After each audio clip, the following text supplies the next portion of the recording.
ప్రభువులో మనం పాలు పొందవును. దేవుని వాక్యంలో నుంచి ఆదికాండము 12వ అధ్యాయం ఇందాక 2 వచనాలు మనం చదివాం. ఆ భాగానికి మరలా వద్దాం.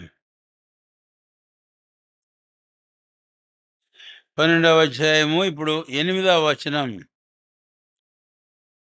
12వ అధ్యాయం 8వ వచనం మాత్రం అందరము కలిసి చదువుకుందాము.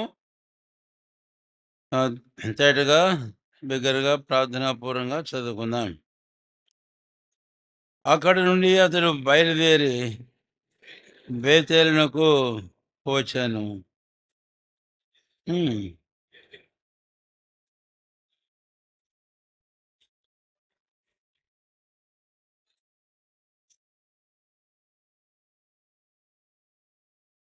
ప్రార్థన చేసుకుందాం. ప్రియమైన మా తండ్రి, ఇంతవరకు మిమ్మల్ని ఆరాధింప అనుగ్రహించిన సమయానికే స్తోత్రాలు. బిగ్గరగాను మీ సన్నిధిని భయభక్తులతో మనస్సులో మౌనంగాను ప్రభుని ఆరాధించి గణపరచ కలిగిన వారందరిని బట్టి స్తోత్రాలు. మా మధ్యలో మీరు ఉంచిన ఈ బలను బట్టి స్తోత్రాలు. అందులో మేము పాలు పొందబోతుంటుండగా మా గమనాన్ని తెచ్చిన మీ వాక్యాన్ని మాకు దీవించు. యేసు నామమున ప్రార్థించి వేడుకొనుచున్నాము తండ్రి, ఆమేన్. 12వ అధ్యాయము ఆదికాండం 8వ వచనం. ఈ వచనంలో ఈ ఉదయకాల మన భాగములో 2వ తలంపును మనం చూస్తాం.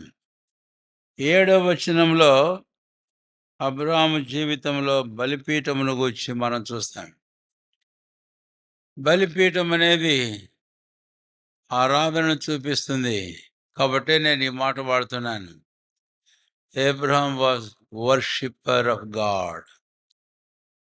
ఆయన తాను స్వయంగా అన్న మాట కూడా ఎరుగుదాం. ఆదికాండం 22వ అధ్యాయం 5వ వచనంలో, నేనును ఈ చిన్నవాడును వెళ్ళి దేవునికి మ్రొక్కి అన్నాడు. కాబట్టి మేము వెళ్ళి దేవునికి మ్రొక్కి వస్తాం. కనుక Abraham was a worshipper. So altar speaks of worship. కనుక Abraham had builded an altar. So Abraham was a worshipper of God. So ఉదయకాలం మనం కూడా వ్యక్తిగతంగాను మౌనంగా మన బిగ్గరగాను ప్రభును ఆరాధించి ప్రభును గణపరిచాం. 2వ ఈ వర్తమానానికి మనం వస్తే 8వ వచనంలో మనం ఒక మాట చూస్తాం. హాయికిని లేక పడమటనున్న బేతేలునకును తూర్పునున్న హాయికిని మధ్యను గుడారము వేసి అని. కనుక అబ్రహాం జీవితంలో 2వదిగా గుడారమును చూస్తాం. So altar and secondly the tent, గుడారము అనే మాట, టెంట్. కనుక గుడారం వేసి అక్కడ అబ్రహాము నివాసము చేశాడు అని. గుడారం ఏం చూపిస్తుంది అని అంటే, Abraham was a stranger. So tent speaks of the A stranger. ఒక పరవాసిని గురించి, పరదేశిని గురించి మాట్లాడుతూ ఉంది అని. అబ్రహాము తానే స్వయంగా ఒప్పుకున్నాడు ఆ మాట. ఆదికాండములో మనం చూస్తే రండి దయచేసి 23వ అధ్యాయము ఆదికాండం 4వ వచనం. మీ మధ్య నేను పరదేశినిగాను పరవాసినిగాను ఉన్నాను. మృతి నొందిన నా భార్య నా కన్నులెదుట ఉండకుండా ఆమెను పాతిపెట్టుటకు మీ తావున నాకు ఒక శ్మశాన భూమిని స్వాస్థ్యముగా ఇయుడని అప్పుడు కొన్నాడు. ఊరికనే తీసుకోలే. సరే, కనుక ఇప్పుడు అబ్రాహాము అన్న మాట ఏమిటి ఇక్కడ? నీవు ఆ, అదేనా మీ మధ్యన నేను ఏమైనాను? పరదేశిని పరవాసినైనాను. I am stranger in this land among you. కనుక గుడారము అనేది అబ్రహామును పరదేశినిగాను, పరవాసినిగాను మనకు చూపిస్తుంది. ఈ 2 ప్రాముఖ్యమైన సంగతులు గుర్తుంచుకోండి. అబ్రహాము జీవితంలో మనం చూస్తే పలు సందర్భాల్లో రెండిటిని మనం చూస్తాం. ఎక్కడ బలిపీఠం కడతాడో అక్కడ గుడారం వేశాడు. బలిపీఠం ముందు కట్టాడు, తర్వాత గుడారం వేశాడు. అంటే దీని అర్థం ఏమిటి? తన విషయం కంటే తన దేవునికి చెందవలసిన విషయానికి ప్రాధాన్యతను, ప్రాముఖ్యతను ఇస్తున్నాడు. పౌలప్పస్తులు కొలసీలు రాస్తూ 1వ అధ్యాయం 18వ వచనంలో ఒక మాట అన్నాడు. ఏమని?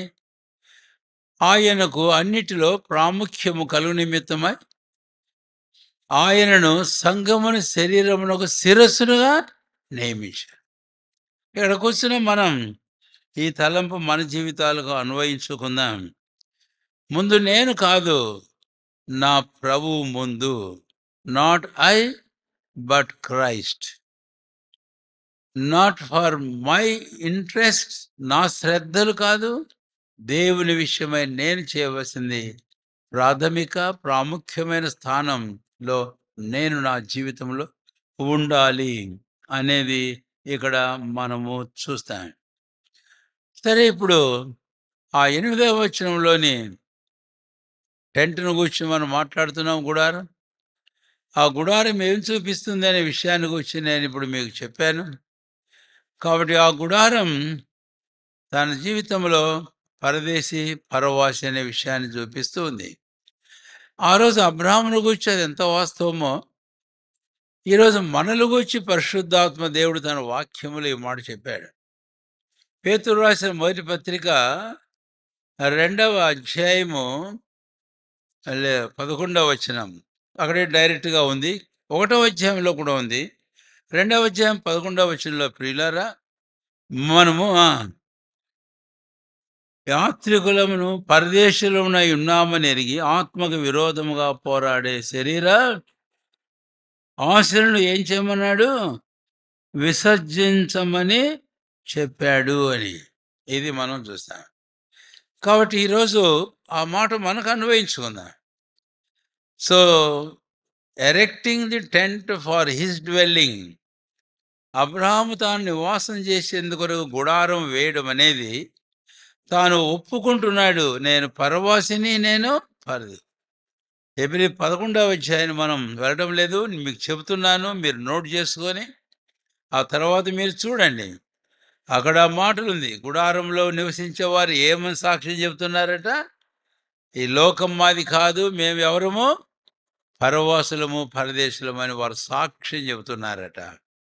కాబట్టి tent టెస్టిఫైస్ of Abraham that he is a sojourner, he is a foreigner అని. అయితే అది మన విషయానికి వచ్చి మనం చెప్పుకున్నాం. ఇప్పుడు ఒక మాట, ఇప్పుడు ఈ గుడారం ఏం చేస్తుంది అని అంటే, it is not a permanent place, but it is a temporal place of dwelling.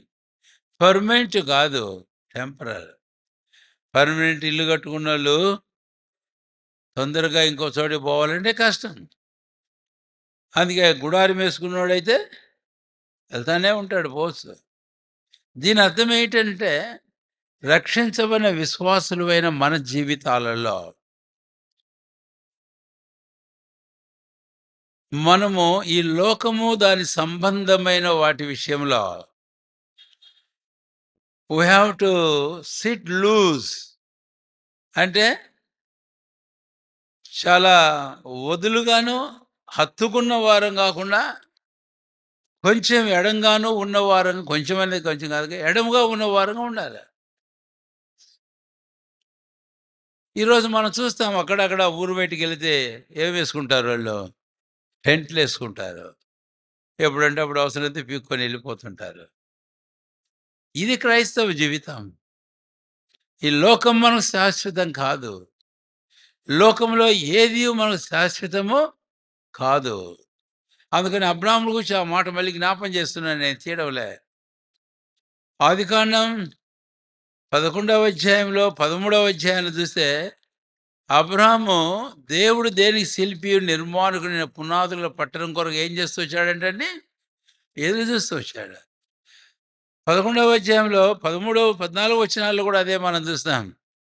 కాబట్టి ఈరోజు ఈ లోకంలో లోకము దానికి సంబంధించిన వాటి విషయంలో మనం ఎట్లుండాలి అని అంటే, మనం హత్తుకొని, అంతేకాదు తాళ్ళతో కట్టబడినట్లుగా కట్టబడి, అంతేకాదు మన జీవితాలలో వాటిలో లోకము దాని సంబంధమైన వాటిలో విడుదల పొందనలుగా చిక్కుకున్న వారంగా ఉండకూడదు.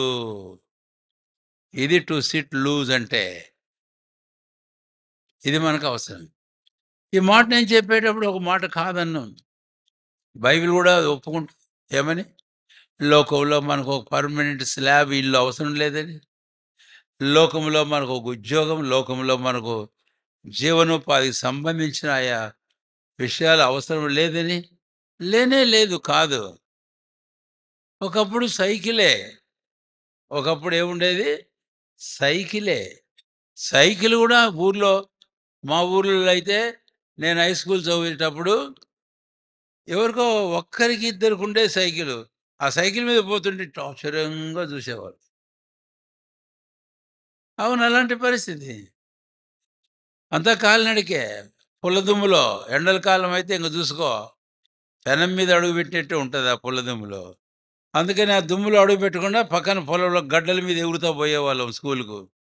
అవును. అయితే ఈ దినాలు వచ్చేటప్పటికి ఏమైనాయి? పాతకాలంలో, పాతకాలం అంటే మరీ పాతకాలం ఎక్కర్లే. ఒకవేళ 25, 30 సంవత్సరాలు పోతే టెలిఫోన్ అంటే ఎక్కడుండేది? ఎక్కడో ఊర్లో, ఏ ఊర్లోనో ఒక్కటి. అర్థమైందా? అయితే తర్వాత కాలంలో ఇంటింటికి ల్యాండ్ ఫోన్సే. ఇంటింటికి ల్యాండ్ ఫోన్ ఒకటనుకుంటే, ఇప్పుడు మనిషి మనిషికి ఒక్క ఫోన్ అయింది. ఒకటి చాలదనుకోండి, ఒక్కొక్కడు 3 పెట్టుకుంటున్నాడు. సరే, కొన్నిసార్లు అవసరమే. ఎందుకు పెట్టుకుంటున్నాడు? ఇది ఆఫీస్ ఫోను, ఇది పర్సనల్ ఫోన్. సాధనం మంచిదే. నేను తప్పు పడడం లేదండి. నేను తప్పు పడడం లేదు. దేవుడు మనకు అనేకములు ఇచ్చాడు. దేవుని స్తోత్రం. అయితే ఎట్లుండాలి మనం తెలుసా? ఎట్లుండాలి? మనం వీటన్నిటి చేత చిక్కుకోకూడదు అని. అందుకే పౌలప్పస్తులు 2 తిమోతి 2వ అధ్యాయంలో 3 నుంచి ఒక మాట అంటాడు. 1, 2, 3. తను దండులో చేర్చుకున్న వాడిని సంతోషపెట్టవలనని సైనికుడైన వాడు జీవన సంబంధమైన వ్యాపారాల్లో చిక్కుకోడు. This is the very character of a stranger and sojourner. ఇది ఒక పరదేశీ, పరవాసి యొక్క వాస్తవికమైన గుణం, లక్షణం. విశ్వాసులారా, ఎలాగ మనం జీవిస్తున్నాం ఒకసారి ఆలోచించుకుందాం. దేవుని వాక్యం ఎన్నో పర్యాలు పలు రకాలుగా పలు చోట్ల హెచ్చరిక చేస్తూనే ఉంది. ఫిలిప్పీ పత్రిక 3వ అధ్యాయంలో అంటాడు పౌలు అపొస్తలుడు ఏమని? ఫిలిప్పీలు రాసిన పత్రిక 3వ అధ్యాయం, 3వ అధ్యాయము ఫిలిప్పీలు, నేను చదువుతున్నాను. 20 వచనం. మన పౌరస్థితి పరలోకముందున్నది. అంటే ఈ లోకంలో మనకేం లేదు? పౌరస్థితి లేదు. పౌరస్థితి అంటే నేను అర్థం కాదు చాలామందికి. ఈ రోజుల్లో అక్కడక్కడ ఇంగ్లీష్ చెప్తేనే కానీ తెలుగు కూడా అర్థం కాని దినాలు ఇవి. అందుకనే సిటిజన్షిప్, ఎక్కడ చూసినా సిటిజన్షిప్పే, పోంది సిటిజన్షిప్పే, దాని గురించిన సమాచారం. పౌరత్వం, పౌరస్థితి అని ఎక్కడైనా వింటారా మీరు? Citizenship, America citizenship, England, UK citizenship, Australia, అది చెప్తే బాగా అర్థం అవుతుంది. సిటిజన్షిప్. కాబట్టి మన సిటిజన్షిప్ ఎక్కడట? పర్లేదు. కాబట్టి మన సిటిజన్షిప్ ఇక్కడ లేదు. ఈ లోకంలో ఏమై ఉన్నాం మనం? పరదేశులము, పరవాసులము నై ఉన్నాము. మరి కాబట్టి ఏం చేద్దాం? 20 19వ వచనం. వారి నాశనమే వారి అంతం. వారి కడిపే వారి దేవుడు. వారు తాము సిగ్గుపడవలసిన సంగతులేందో అతిశయపడుతున్నారు. ఏం చేద్దాం? భూ సంబంధమైన వాటి యందే మనసు ఉంచొద్దు. ఇచ్చాడు అనుభవించండి. వద్దంలే. ఇచ్చాడు అనుభవించండి. అయితే వాటి మీద మనసు పెట్టకండి. కాబట్టి వాటి విషయానికొస్తే మనం రెడీగా ఉండాల. ఎప్పుడైనా కాదనకూడదు దానికి. ఇది స్ట్రేంజర్. కనుక అబ్రాహామును గూర్చి మనం చూస్తూ గుడారము అనేది అబ్రాహాము జీవితంలో స్ట్రేంజర్, పరదేశి, పరవాసి అన్న సంగతిని గూర్చి మాట్లాడుతుంది. అది మన విషయంలోనూ ఎంతో వాస్తవమే. అక్కడ మనం ఈ చిన్న పాఠాన్ని మనం నేర్చుకున్నాం. జాగ్రత్తగా ఉందాం. ఆ తర్వాత మనం ముందుకు వెళితే రండి దయచేసి 12వ అధ్యాయము 7వ వచనం. ఆదికాండం 12:7. ఆహ్, ఆహ్, 12:7. యెహోవా అబ్రాహామునకు ప్రత్యక్షమై, నీ సంతానమునకు ఈ దేశమునిచ్చెదనని చెప్పగా, అక్కడ ఆయన గుడారం వేశాడు. అయితే పైకి వెళ్దాం మనం ఒక మాట. 6వ వచనం. 6వ వచనం. అప్పుడు అబ్రాహాము, అందరం చదువుదాం. షెకెమునందలి ఒక స్థలము దాకా దేశ సంచారం చేసి మోరే దగ్గరున్న సింధూర వృక్షమునొద్దకు చేరును. అప్పుడు కనానీయులు ఇక్కడ మరొక భాగానికొచ్చి, అంటే మీరు కూడా అట్నే నోట్ చేసుకుంటే మీకు తర్వాత సులభంగా అర్థం కావడానికి వీలుంటది. వస్తే ఇప్పుడు అబ్రాహాము కనానుకు వచ్చేసాడు. అబ్రాహాం ఎక్కడికొచ్చాడండి? కనానుకొచ్చాడు. కనానుకొచ్చిన తర్వాత అబ్రాహాముకు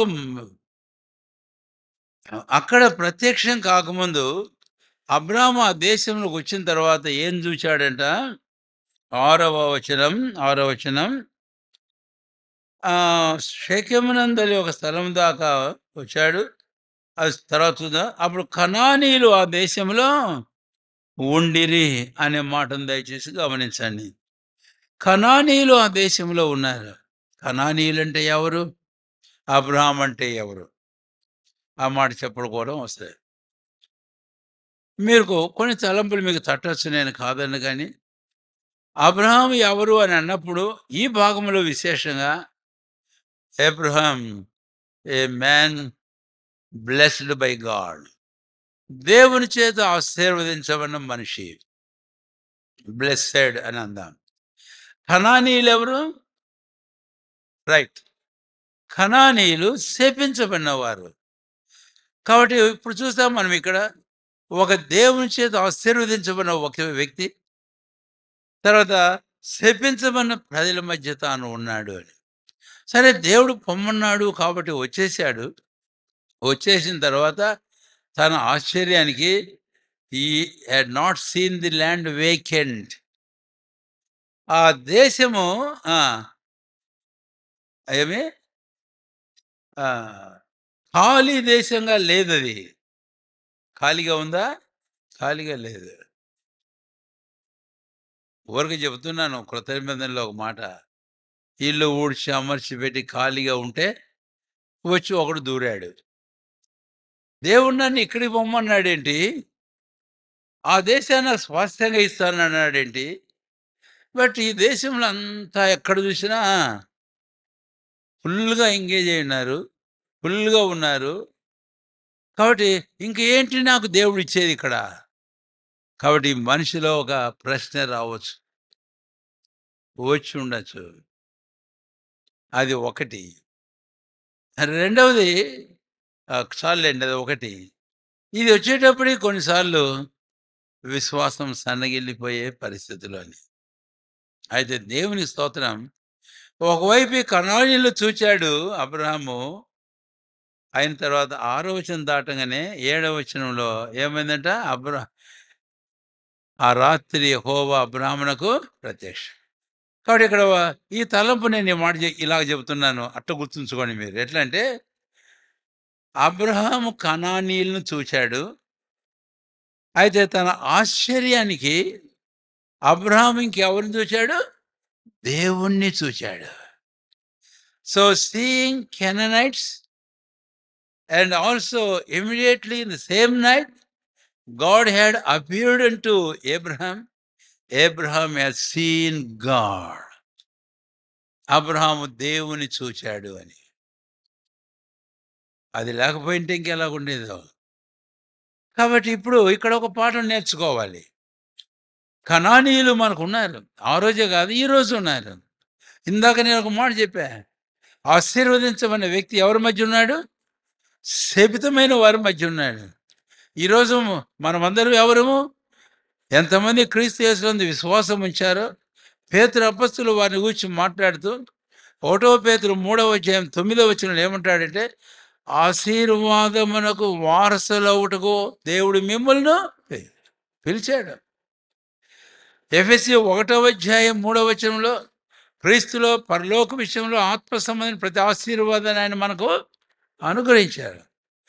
so we are blessed with the blessing of God, blessings of heaven. అలాంటి వారు. బట్ ఎక్కడున్నాం మనం? We are among the Canaanites who are cursed. ఈ భూమి శపించబడింది.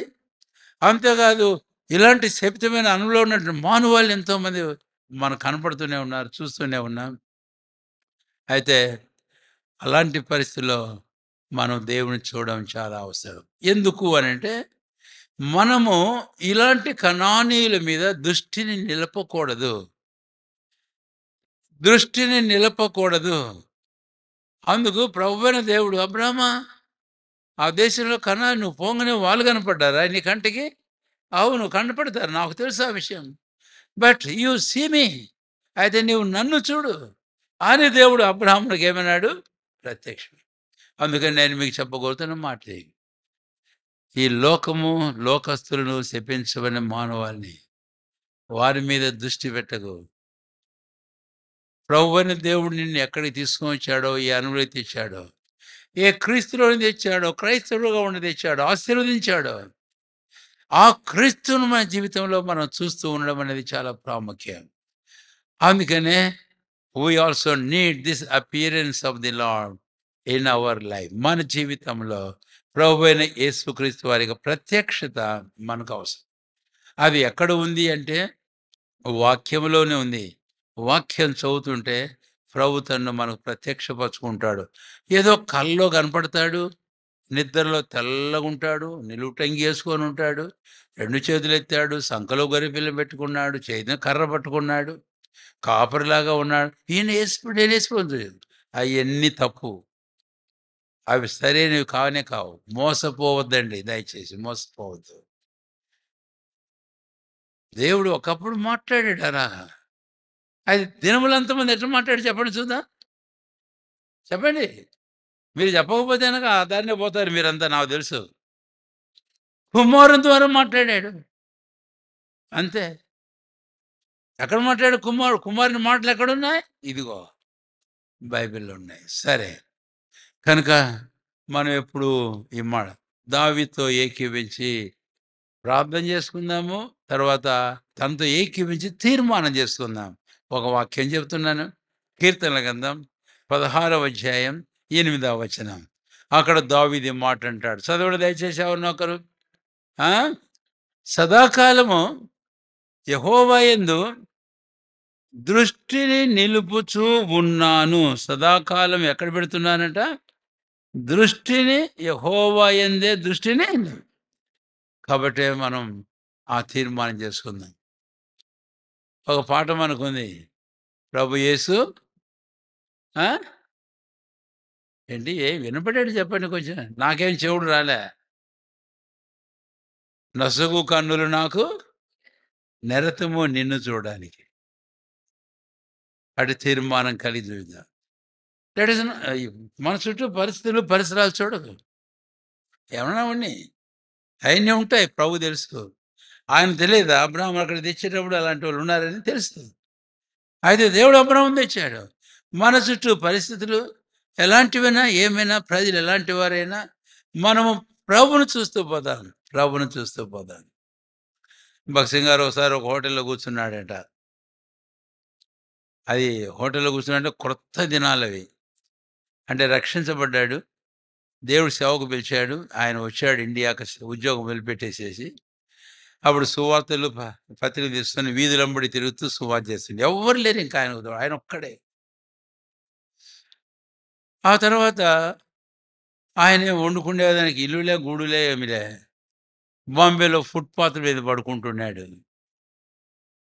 తెల్లవారితే ఎక్కడో మొఖం కడుక్కోవడం, ఆ తర్వాత అబ్బాయి సువార్తలయింది కొనుక్కోవడం, పెట్టుకోవడం, ఆ తర్వాత వెళ్లి పంచిపెట్టడం. దినమంతా అదే పని. ఆ తర్వాత ఓసారి ఆకలేసి కనీసం టీ అన్నా తాగుదామని చెప్పేసని హోటల్‌కి వెళ్తే అక్కడ కూర్చున్నాడు. టీ తాగడానికి డబ్బులు కూడా ఏమి లేవు జేబులో. కూర్చుంటే అక్కడ హోటల్‌లో ఇంకా ఎవరో కూర్చున్నారు. ఒక వ్యక్తి కూర్చున్నాడట. బుర్ర మీసాలేసుకొని ఇంతింత పొడుగు. ఆ వ్యక్తిని చూస్తున్నాడు భక్సింగ్ గారు. అప్పుడు ప్రభు అన్నాడంట, "నీవు వెళ్లి ఆయనకు సువార్త చెప్పు. నీవు వెళ్లి ఆయనకు సువార్త చెప్పు. నీవు వెళ్లి ఆయనకు సువార్త చెప్పు." ఓయమ్మా! నేను ఆ రోజు నన్ను సేవకు పిలిస్తేనే నలుగురు చూస్తే నా కాళ్ళు వణుకుతాయని దేవా చెప్పాను కదా నీకు. ఇలాంటోళ్ళ దగ్గర నేను పోయి ఎట్లా చెప్పాలి సువార్త అని వణుకుతూ ఉన్నాడట. ఒకవైపేమో దేవునికి లోబడాలి. ఇంకొక వైపు వాడి ముఖం చూస్తున్నాడట. చూస్తుంటే ఇట్ట బుర్రలు వేసుకొని అంత గంభీరంగా కనపడుతున్నాడు. ఎట్లా? అని అనుకుంటే, లేదు you go and speak to him. You go and speak to him. వెళ్లి సువార్త చెప్పు. అయిన తర్వాత పోయి చిన్నగా పక్కన కూర్చున్నాడట.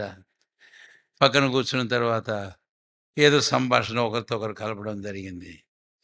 అయిన తర్వాత అప్పుడు భయపడతా, వణుకుతా, వణుకుతా చిన్న పత్రిక ఇచ్చాడంట. ఇచ్చి 2 మాటలు చెప్పాడంట. Oh! Very good. I am waiting for this Bible.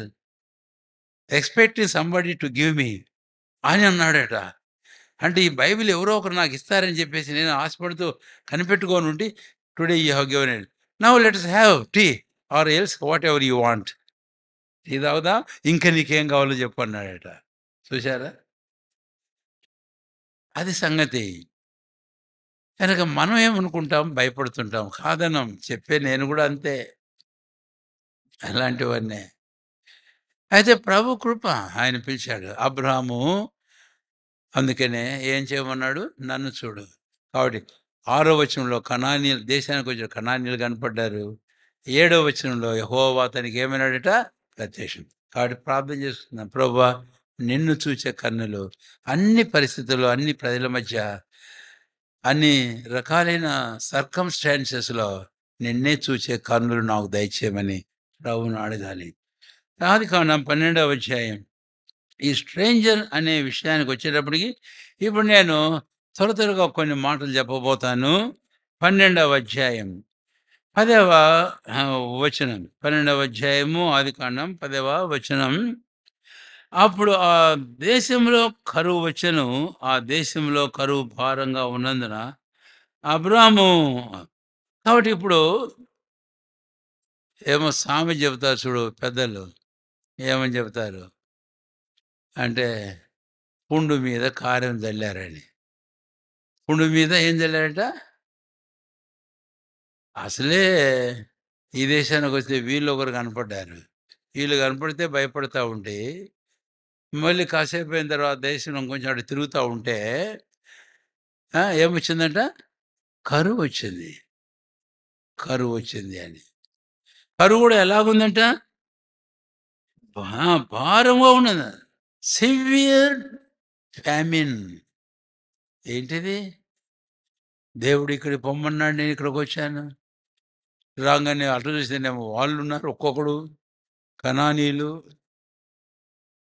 తర్వాత ఇంకా సరే అని ఇటు తిరుగుతూ ఉంటే దేశం దేవుడు చెప్పిన దేశంలో కరువొచ్చేసింది. ఇప్పుడు నేనొక మాట ఇక్కడ చెప్పాలని కోరుతున్నాను. అబ్రాహాము దేవుని పిలుపునకు లోబడే ఎక్కడికొచ్చాడండి చెప్పండి? కానానుకొచ్చాడు. ఆయన చిత్తానికి లోబడే కనానుకొచ్చాడు. అయితే అలాంటి పరిస్థితిలో అబ్రాహాము జీవితంలో ఎదురయ్యే పరిస్థితులు అబ్రాహామును ఒక డౌట్ కలిగించాలా, అనుమానం. ఏంటి? నిజంగా ఆ కల్దీయుల దేశంలో ఉన్నప్పుడు దేవుడేనా? లేక హారాన్‌లో ఉన్నప్పుడు దేవుడేనా ప్రత్యక్షమై నాతో ఈ మాట చెప్పాడు, ఆ దేశాన్ని పొమ్మని? ఇప్పుడు ఈ దేశానికొస్తే అన్నీ చూస్తుంటే నాకెలాగున్నాయి? ప్రతికూలంగా ఉన్నాయి. చెప్పండి ఎలాగున్నాయి? యాకోబు ఆ మాట వాడాడు. మళ్ళీ నేను వాక్యం చూపడం లేదు. మీకు హోంవర్క్. ఏం వాడాడు యాకోబు సందర్భంలో తెలుసా? కరువొచ్చి అల్లాడిపోతుంటే పిల్లల్ని పంపిస్తే ఆఖరికి ఒకసారి, 2 సార్లు, మూడోసారి వాళ్ళన్నారు, బెన్యామీను పంపిస్తేనంటే వాడు ఇస్తాడంట, లేకపోతే ఇవ్వడంట వాడు ధాన్యమనంటే. అప్పుడంటాడు, "అరేయ్! షిమ్యోను లేడు. ఇంకొకరెవరు? రూబేను లేడు. షిమ్యోను లేడు. బెన్యామీను కూడా మీరు తీసుకొని వెళ్తారా? నా కడపట పుట్టిన కుమారుడు కడుపున కడపట పుట్టాడు. వీడిని కూడా తీసుకొని పోతే, ముసలివాడనైన నన్ను నెరసిన వెంట్రుకలతో మీరు సమాధికి పంపిస్తారా?" అని అంటూ ఒక మాట, ఇవన్నీయు నాకు ప్రతికూలమైనవి. ఇక్కడ మనం నేర్చుకోగల పాఠం ఏంటంటే, దేవుని ఏర్పాటులో, ఆయన చిత్తంలో, ఆయన పిలుపునకు లోబడి, ఆయనందు భయభక్తులు కలిగి జీవించే వారంగా మన జీవితంలో ఇలాంటి పరిస్థితులుంటాయి. అదే మనకు నేర్పించబోతున్నాడు ప్రభు. మనమేదో చులకనైన, సునాయాసమైన మరి పరిస్థితిగా ఏమీ ఉండదు. కొన్ని ఉంటాయి. కాదనం, అలాంటివి ఉంటాయి. అయి లేదని నేను అనడంలే. అయితే ఆయా సందర్భాలు ఇలాంటివి కొన్నొస్తాయి. ఇలాంటివి కొన్నొస్తాయి. ఇలాంటివి వచ్చినప్పుడు దేనికొస్తున్నాయి ఇలాంటివన్నీ అనంటే, ఇప్పుడు ఆ మాట వాడుతున్నాను. ఏమని తెలుసా? ఇవన్నీ అబ్రాహాం యొక్క విశ్వాసానికి పరీక్ష. ఇంకా ముందుకు వెళ్ళినప్పుడు ఒక మాట ఉంది అబ్రాహామును గూర్చి. ఆదికాండం 22వ అధ్యాయం చదువుతాను ఇప్పుడేది. చెప్పండి మీరు. ఇక్కడే కాదు, ఆయనకి ఇది స్టార్ట్ అయింది. ఎప్పుడో స్టార్ట్ అయింది ఇది. 22వ అధ్యాయము 1వ వచనం. అందరం కలిసి చదువుదాం. ఆ సంగతులు జరిగిన తర్వాత దేవుడు అబ్రాహామును, చాలంతే. దేవుడు అబ్రాహామును ఏం చేశాడంటండి? పరిశోధించాడు. శోధించడం కాదు ఇది. ఏమిటిది? పరిశోధించడం. It is not tempting, but it is trying. It is not temptation, but it is the trial. ఇది శోధన కాదు, పరీక్ష. అవును, మన విశ్వాసము పరీక్షకు నిలుస్తుంది. పేతురు అపొస్తలుడు వాడాడు ఆ మాట. పేతురు రాసిన మొదటి పత్రిక, చెప్పండి దయచేసి. 1వ అధ్యాయం. పేతురు రాసిన మొదటి పత్రిక 1వ అధ్యాయం. రండి. 1వ అధ్యాయము 6వ వచనం నుంచి. ఇందువలన మీరు మిక్కిలి ఆనందించుచున్నారు గాని, అవసరమును బట్టి నానా విధమైన శోధన చేత ప్రస్తుతం కొంచెం కాలం మీకు దుఃఖం కలుగుతున్నది. 7వ వచనం అందరం కలిసి చదువుదాం. నశించిపోవు సువర్ణం అగ్ని పరీక్ష వల్ల శుద్ధపరచబడుతున్నది కదా. దానికంటే అమూల్యమైన మీ విశ్వాసం ఈ శోధనల చేత పరీక్షకు నిలిచినదే. యేసుక్రీస్తు ప్రత్యక్షమైనప్పుడు మీకు మెప్పును, మహిమయు, ఘనతయు కలుగుటకు అమూల్యమైన మీ విశ్వాసం ఈ పరీక్షకు నిలిచిందే. కాబట్టి it is nothing but the test and trial of faith of Abraham, allowing God all these situations. దేవుడే ఇవన్నీ తన జీవితంలో అనుమతించడం ద్వారా అబ్రహాం విశ్వాసం పరీక్షించడానికే. అయితే ఈ పరీక్ష అనేటువంటిది అబ్రహాం యొక్క నష్టానికి కాదు, అది ఇప్పుడు గుర్తుంచుకోవాలి. మరి దేనికి తెలుసా? ఏం కలడానికి పేతురు రాశాడు కదా. ఈరోజు 1వ అధ్యాయం, ఇందాక కూడా మనం వచ్చాం. 2వ అధ్యాయం, 1వ అధ్యాయం కూడా ఉంది. మీరు పరదేశులు, యాత్రికులు శుభమని చెప్పి వ్రాయినది. వ్రాస్తూ అప్పుడు కిందకు వచ్చిన తర్వాత అమూల్యమైన మీ విశ్వాసం ఏమవుతుందంటండి? పరీక్షించబడుతుంది. ఎట్లా పరీక్షించబడుతుంది? నశించిపో సువర్ణం అగ్ని పరీక్ష వలన శుద్ధపరచబడుతుంది కదా. దానికంటే అమూల్యమైన మీ విశ్వాసము ఈ శోధన చేత పరీక్షించబడుతుంది. ఇంతే. కాబట్టి ప్రభు నిన్ను శోధిస్తున్నాడు అనుకోవద్దు. దేవుడు ఎవరిని శోధించడని యాకోబు అన్నాడు 1వ అధ్యాయంలో. ఇది పరీక్షే. అయితే the ultimate result of the trial ఏమిటి అనేది మనం చూస్తే విశ్వాసం యొక్క చివరి ఫలితం ఏంటి? 7వ వచనం చివరిలో నేను చదువుతున్నాను. యేసుక్రీస్తు ప్రత్యక్షమైనప్పుడు మీకు మెప్పును, మహిమయు, ఘనతయు కలుగుటకు కారణం. కాబట్టి పరీక్షలన్నీ మన మెప్పు కొరకాయి, మన ఘనత కొరకాయి, మన మహిమ కొరకాయి, మన మేలు కొరకాయి. కాబట్టి ఎవరమైనా మనం పరీక్షించబడినప్పుడు ఏం చేయాలి? దేవుడు నన్ను శోధిస్తున్నాడు అనుకోవద్దు. అయితే పరీక్షించబడినప్పుడు సహించుకోవాలా. యాకోబు 1వ అధ్యాయము అదే మనం చూస్తాం. శోధనకు నిలిచిన వాడు ధన్యుడు, వానికి జీవ కిరీటం ఇవ్వబడుతుంది అని. కనుక అబ్రహాము జీవితంలో ఈ కారణం చేతనే దేవుడు అబ్రహాము అయితే ఈ పరిశోధనని ఆయన అనుమతించినట్లుగా మనము చూస్తాము అని మనం చూస్తాం. తర్వాత ఇంకా కాస్త మనం ముందుకు వెళ్దాం. ఒకవేళ ముందుకు వెళ్తే మనం పూర్తి చేయలేమేమో అనిపిస్తుంది. అయినా చూద్దాం. 12వ అధ్యాయము ఆదికాండం, దయచేసి రండి. ఆదికాండం 12వ అధ్యాయం. మనం 9వ వచనం దాకా వచ్చాం. ఇది 10వ వచనం దాకా వచ్చాం. దేశంలో కరువని. కాబట్టి ఇవన్నీ అబ్రహాము జీవితం అనుమతించబడిన కొన్ని పరీక్షలు. ఇప్పుడు ఇంకొక భాగానికి మనం జంప్ అవుతూ ఆ మాటలు మీకు జ్ఞాపం చేయాలని కోరుతున్నాను. అబ్రహాము కనాను దేశంలోకి వచ్చినప్పుడు కొన్ని స్థలాలు గురించి నేను మీకు జ్ఞాపం చేస్తాను. ఒకవేళ ఐ థింక్ నేను ముగించేస్తాను. ఎందుకంటే ఇక్కడిక్కడే తిరుగుతున్నాం కొన్ని వారాల నుంచి. మనం దాటిపోవాల్సి ఉంటాం. నేను వాస్తవంగా ఇంత అనుకోలేదు. అయితే ప్రభు ఏదో ఇస్తున్నాడు, మాట్లాడుకుంటున్నాం, ధ్యానం చేస్తున్నాము. నేనేమనుకున్నానంటే ఆదికాండం 1వ అధ్యాయం విశేషంగా ధ్యానం చేయాలి అనే తలంపుతో ఆదికాండం ఆరంభించడం, ప్రభు నడిపించిన మేరకు ఆరంభించాం. కానీ ఆ తర్వాత నేను ఆదికాండం చివరి అధ్యాయానికి వెళ్దాం అనుకున్నాను. 49, 50 అధ్యాయానికి మధ్యంతా స్కిప్ చేసి. కానీ ఎందుకో కానీ మనం దీంట్లో కొనసాగుతున్నాం. నాకు తెలియదు ఎప్పుడు స్కిప్ చేస్తామో, ఎప్పుడు జంప్ అవుతామో. సరే చూద్దాం. ఆదికాండం 2 దయచేసి 12వ అధ్యాయం. 12వ అధ్యాయము ఆదికాండం 4వ వచనం. యెహోవా అతనితో చెప్పిన ప్రకారం అబ్రహాము వెళ్ళెను. తర్వాత 6వ వచనం. అబ్రహాము షెకెమునందలి ఒక స్థలం దాకా దేశ సంచారం చేసి వచ్చాడు. ఆయన కనానునకు వచ్చాడు అనేది మనం చూస్తాం.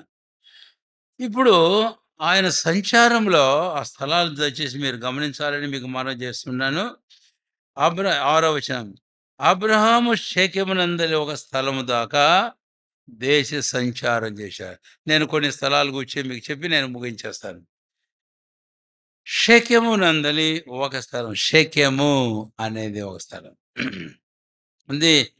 మొట్టమొదటి స్థలం ఆ కనాను దేశానికి వచ్చినప్పుడు అబ్రహాము ఎక్కడికి ఆగాడు అంటే Shechem. So Abraham's first stop was Shechem. Abraham యొక్క మొదటి మజిలీ ఆగడం ఎక్కడ? షెకెములో ఆగాడు. షెకెము ఆగాడు. ఈ షెకెం అనేది ఎక్కడ ఉంది?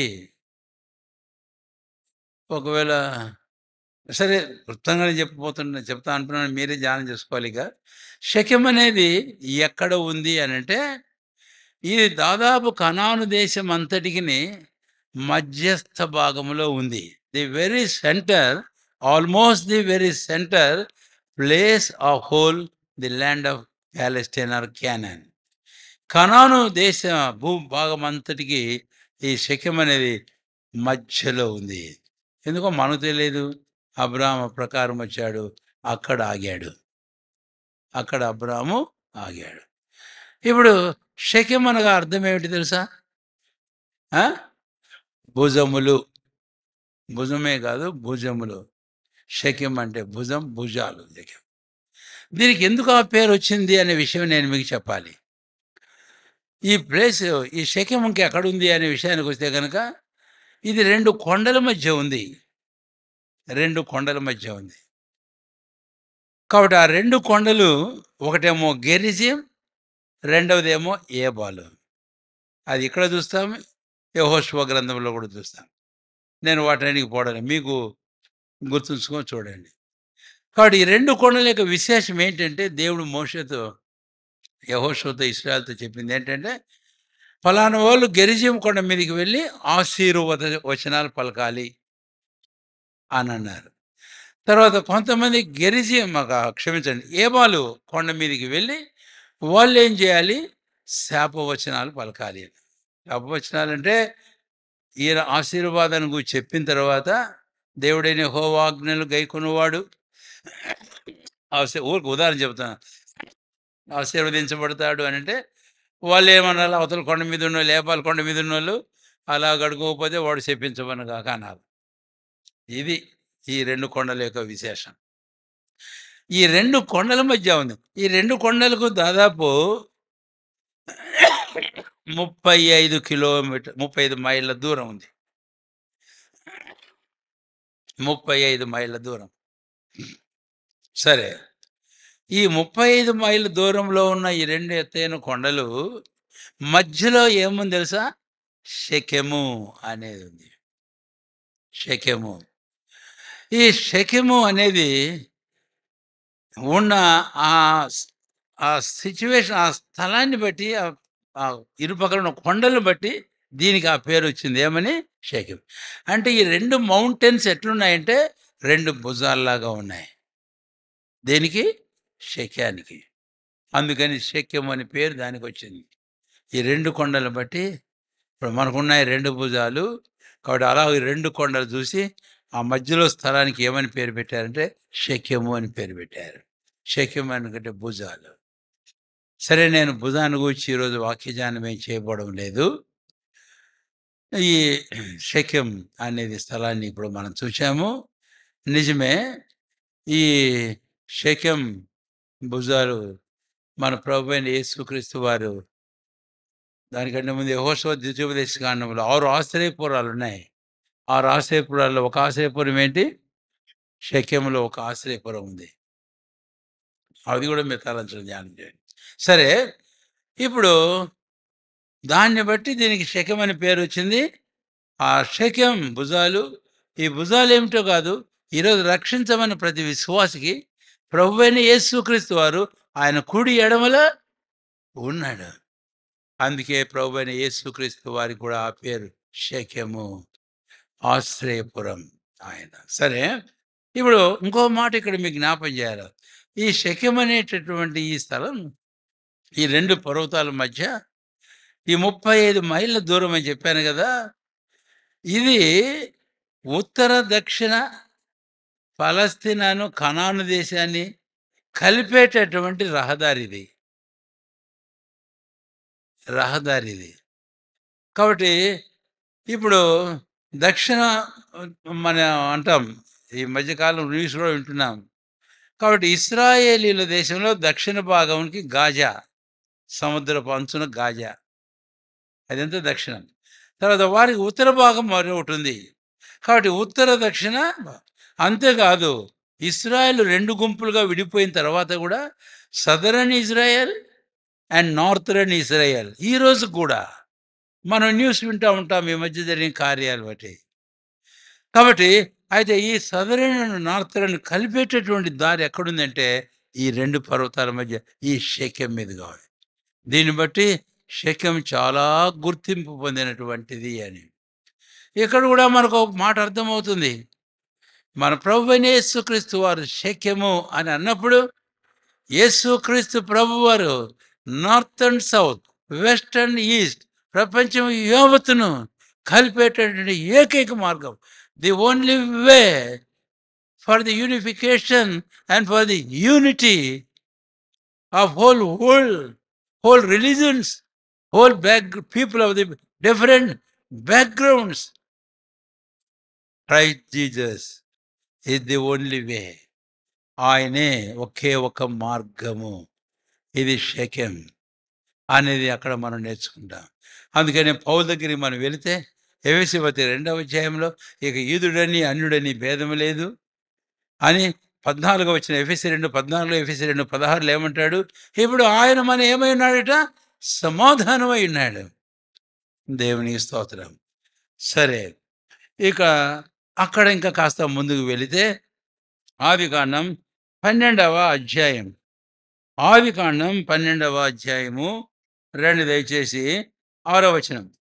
అబ్రాహాము షెకెమునందలి ఒక స్థలం దాకా ఆ దేశ సంచారం చేసి మోరే దగ్గరనున్న సింధూర వృక్షమునొద్దకు చేరెను. మోరే దగ్గరనున్న ఎక్కడికి వచ్చాడంటండి? సింధూర్. కాబట్టి ఇప్పుడు ఆ మోరే దగ్గరనున్న షెకెమునందలి ఒక స్థలము దాకా అన్నాడు. కానీ ఇంగ్లీష్ బైబిల్ ఒక మాట ఇక్కడ గుర్తు పెట్టుకోవాలి. నేను ఇందాక ఈ రెండవ భాగంలో మీకు చెప్పినప్పుడు అది కూడా చెప్పి ఉండాల్సింది. అది తెలుగు బైబిల్‌లోంచి నేను ఇంగ్లీష్‌లో నోట్ చేసుకోలేదు. నా బైబిల్‌లో ఏమనుంది? మోరే ఆ ప్రాంతమంతా ఆ? On to the plain of Moreh. కాబట్టి ఇప్పుడు అబ్రాహాం ఎక్కడికొచ్చాడు? He has come to the plain of Moreh. Plain అంటే ఎలాంటిది? చదునుగా ఉండేది. కొన్ని ప్రాంతాలకు వెళితే పొలం ఇక్కడ నుంచి చూసి అక్కడ కన్ను చూపు మేరకు ఒక్కటే రీతిగా సమానం. ఓ పంట కూడా అలాగే కనపడుతుంది. మరికొన్ని చోట్లకి వెళితే అది ఇంకా ఎగుడు దిగులుగా ఉంటుంది. కొంచెం కొంచెం కనపడతా ఉంటాయి. కొంచెం కొంచెం. ఇక్కడ అబ్రాహాం జీవితంలో ఇంకో మాట మీరు నోట్ చేసుకుంటే ఏంటి అనంటే, ట్రయల్స్, అబ్రాహాం విశ్వాసం యొక్క పరీక్షలో ఇంకో మార్గం ఏంటంటే, ఆయన ప్రవేశించగానే ఆయన మైదాన దేశంలో ఉన్నాడు. మైదానం వెరీ ఈజీ. అయితే తర్వాత వచనంలో ఉందిలేండి, అది ఇప్పుడు మనం చెప్పుకోము.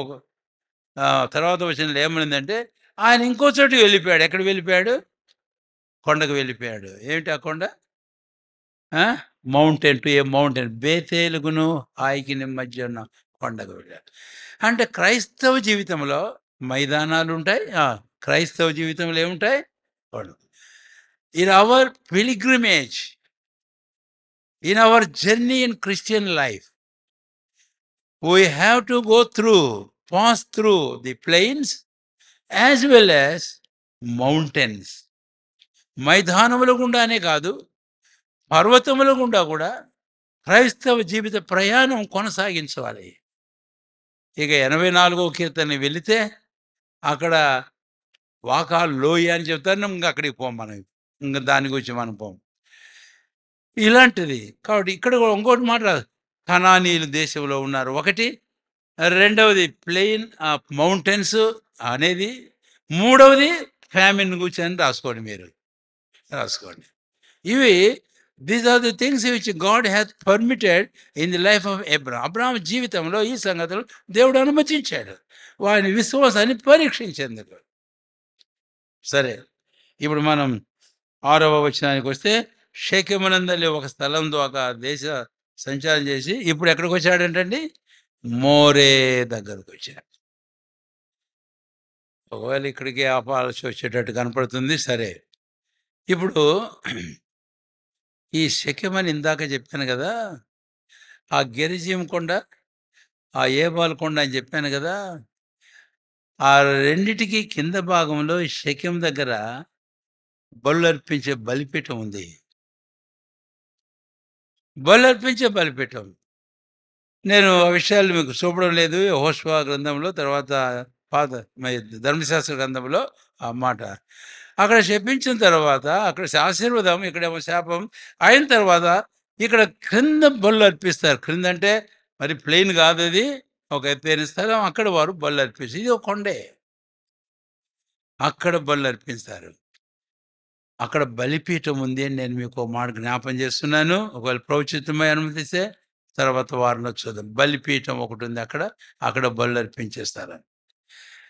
కనుక ఇప్పుడు అబ్రాహాము ఆడికొచ్చి ఏం చేశాడంటే అండి, అబ్రాహాము ఆడికొచ్చి 6వ వచనంలో అబ్రాహాము ఆడికొచ్చి మోరే దగ్గర ఉన్న సింధూర వృక్షం కింద చూడను. అప్పుడు అక్కడ ప్రత్యక్షమైనప్పుడు అబ్రాహాం అక్కడ ఏం కట్టాడు? కాబట్టి ఇది బలిపీఠం, అబ్రాహాం కట్టిన బలిపీఠం. కాబట్టి అక్కడ బలిపీఠం ఉంది. ఆ తర్వాత బళ్ళు అక్కడ అర్పించేవారు, అక్కడ బలిపీఠం ఉంది. సరే. ఇప్పుడు నేను ముందుకు వెళుతూ ఒక మాట. ఇది very prominent and significant to remember and study for our spiritual benefit. మన ఆత్మీయ ఆశీర్వాదం, క్షేమం, మేలు కొరకాయ ఈ తలంపు కూడా చాలా ప్రాముఖ్యమైన మనం తలంచాలి. బలిపీఠం. అబ్రాహాం కట్టిన బలిపీఠం. ఆ తర్వాత అది యెహోషువ కాలంలో బలులు అర్పిస్తూ వచ్చారు. మోషే కాలంలో అక్కడ బలులు అర్పించడం జరుగుతూ వచ్చిందేమో. ఎందుకంటే తర్వాత దేశాన్ని దేవుడు వారికి స్వాస్థ్యంగా పంచిపెట్టాడు కదా! పంచిపెట్టినప్పుడు they were offering the sacrifices on the altar here. ఆ బలిపీఠం మీద బలు అర్పించారు. ఇప్పుడు మోషే గూర్చి మనం చూస్తే అక్కడ బలి అర్పించారు. మోరే దగ్గర. మోరే. ఇప్పుడు నేను వెనక్కి వెళ్ళి ఇంకో మాట చెబుతున్నాను అబ్రాహాం జీవితంలో. ఒక టైం వచ్చింది. అబ్రాహామును దేవుడు మళ్ళీ ఎక్కడ తీసుకొని వచ్చాడో తెలుసా? ఎక్కడ తీసుకొచ్చాడో త్వరగా మీరు పిక్ చేశారనుకున్నాను ఆల్రెడీ. ఎక్కడ తీసుకొచ్చాడు? 22వ అధ్యాయం 1, 2 వచనాల్లో. అబ్రామా ఎవరు? దేవా నీ చిత్తం. ఇప్పుడు ఇదో నేను ఒక మాట చెప్తాను. నీకు ఒక్కడైన నీవు ప్రేమించిన ఇస్సాకును తీసుకొని వెళ్ళి నేను నీకు చూపించు దేశంలో ఒక పర్వతం మీద నీ కుమారుడైన ఇస్సాకు నాకు బలిగా అర్పించు. ఒకవేళ అబ్రాహాం అనుకుంటే పిచ్చోడిని ఆ రోజు అక్కడ బలిపీఠం కట్టా, మళ్ళీ దేవుడు నన్ను అక్కడికి పొమ్మంటున్నాడు. కాదు, ఇదంతా according to the plan of God, దేవుని ప్రణాళిక. కనుకనే అబ్రాహాము ఆడికి వెళ్ళవలసి వచ్చింది. అందుకే 22వ అధ్యాయం చూస్తాము. అప్పుడు సేవకులు తీసుకొని దేవుడు చూపించిన ఆ మోరే దేశానికి వెళ్ళాడు. ఆ దేశంలో ఆయన చూపించిన పర్వతంలో ఒకదాని మీద బలి అర్పించాడు. నేను చెప్పాను ఇందాక పర్వతాలు 2 అని. ఏబాలి మీద కాదు, గెరిజీం మీద కాదు. ఎక్కడ అర్పించాడు? షెకెంలో. అక్కడ ఒక పర్వతం. ఈ రెండిటి మధ్య అక్కడ అర్పించాడు.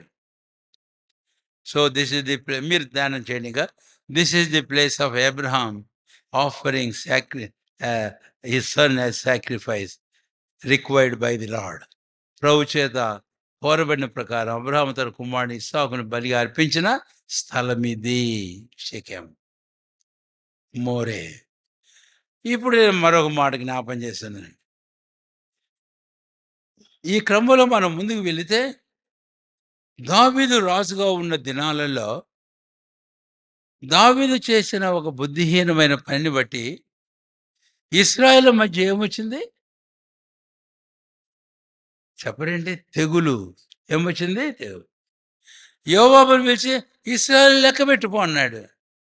లెక్క పెట్టుపో అంటే ఎందుకయ్యా లెక్క అని యోవాబు దావీదును వారించినా వినలే. ఎందుకు? రాజు తలుచుకుంటే దెబ్బలకు పొరవేంటి అన్నట్లు ఇక తప్పనిసరి అయిపోయి ఈ మనుషులు వెళ్ళి లెక్క చూడాల్సి వచ్చింది. లెక్క చూస్తున్నారు. మధ్యలోనే దేవుడు తన ప్రవక్తను పంపి దావీదుతో ఒక మాట చెప్పాడు. ఏం చెప్పాడు? నువ్వు ఇలాగ చేశావు కాబట్టి నేను 3 సంగతులు నేను ముందు పెడుతున్నా. ఆ 3 సంగతులు, 1 యుద్ధం రావాలనా, లేక తెగులు సంభవించాలనా, లేక 3 దినాలు నువ్వు సింహాసనం వదిలిపెట్టి రాజ్యం వదిలిపెట్టి 3 దినాలు లేదు. 2వ సమూయేలు గ్రంథం 24వ అధ్యాయం అక్కడికి వస్తాం. ఎందుకంటే ఈ మాటలన్నింటి కోసం కదా అవన్నీ ఉన్నాయి అక్కడ. అది ఒక ప్రాముఖ్యమైన తరం. అయిన తర్వాత అప్పుడు దావీదు అన్నాడు, మా దేవుని చేతిలో పడడం భయంకరం, నా వల్ల కాదు, దేవుడు ఏం చేస్తాడో అని అంటే అప్పుడు దూత ప్రత్యక్షమయ్యాడు. భయపడిపోతున్నాడు దావీదు. నన్ను బట్టి కదా ఇదంతా, ఈ అమాయకమైన ఈ జనం ఏం చేశారు, ఈ తెగులు ఏంటి, కొన్ని వేల మంది చచ్చిపోయినారు. అప్పుడు దేవుడు మళ్ళీ చూపించాడు దావీదునికి. ఏం చూపించాడు? నీవు ఇక్కడ బలిపీఠం కట్టు అన్నాడు. అప్పుడు దావీదు అరౌనా అనే ఒక వ్యక్తి దగ్గర స్థలము తీసుకొని అక్కడ యెహోవాకు బలిపీఠం కట్టాడు. 18వ వచనం అందరం కలిసి. 2వ సమూయేలు 24:18. ఆ దినమున గాదు దావీదు వద్దకు వచ్చి నీవు పోయి యెబూసీయుడైన అరౌనా యొక్క కళ్ళంలో యెహోవా నామమునకు బలిపీఠం కట్టించమని అతనితో చెప్పగా దావీదు గాదు చేత యెహోవా ఇచ్చిన ఆజ్ఞ చొప్పున పోయిను, చేశాడు. కాబట్టి ఇప్పుడు నేను దాటిపోతూ దావీదు ఆ స్థలంలోనే ఒక బలిపీఠమును కట్టాడు. ఆ బలిపీఠం తెగులును ఆపిన బలిపీఠం. సరేనా? ఇంకా అక్కడి నుంచి ఇంక ముందుకు వెళ్తాను. 2వ దినవృత్తాంతములు 3వ అధ్యాయం 1వ వచనం త్వరగా తీసిన వారు ఎవరైనా బిగ్గర చదవగలిగితే. 2వ దినవృత్తాంతాలు 3వ అధ్యాయం 1వ వచనం. ఆ, తరువాత సొలొమోను యెరూషలేములో తన తండ్రి అయిన దావీదునకు ప్రత్యక్షమై మోరియా పర్వతమందు దావీదు సిద్ధపరిచిన స్థలమున యెబూసీయుడైన ఓర్నా అని అక్కడుంది, అరౌనా అని చూస్తాము ఇంకో పేరు కూడా. కళ్ళ ముందు ఏర్పరిచిన స్థలం ముందు యెహోవాకు మందిరం కట్టాడు. అద్భుతమైన విషయం.